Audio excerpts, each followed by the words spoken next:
ഇടുക്കി കുമളിയിൽ വാടക വീട്ടിൽ മക്കൾ ഉപേക്ഷിച്ച നിലയിൽ കണ്ടെത്തിയ വയോധിക മരിച്ചു. കുമളി അട്ടപ്പള്ളം സ്വദേശി അന്നക്കുട്ടി മാത്യുവാണ് മരിച്ചത്. അവശനിലയിൽ കണ്ടെത്തിയതിനെ തുടർന്ന് കഴിഞ്ഞ ദിവസം വൃദ്ധയെ കുമളി പോലീസ് ആശുപത്രിയിലാക്കിയിരുന്നു.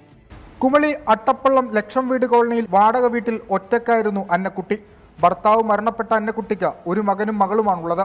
ഇരുവരും വിവാഹം കഴിച്ച കുമളിയിൽ തന്നെയാണ് താമസം. സ്വത്ത് വിറ്റ് കിട്ടിയ പണം കൈക്കലാക്കിയ ശേഷം തന്നെ മക്കൾ ഉപേക്ഷിച്ചതായി അന്നക്കുട്ടി വെളിപ്പെടുത്തിയിരുന്നു. ഇന്നലെ ഉച്ചയോടെ അവശനിലയിൽ കണ്ടെത്തിയ അന്നക്കുട്ടിയെ കുമളി പോലീസ് സ്വകാര്യ ആശുപത്രിയിൽ ചികിത്സയ്ക്കായി പ്രവേശിപ്പിച്ചു.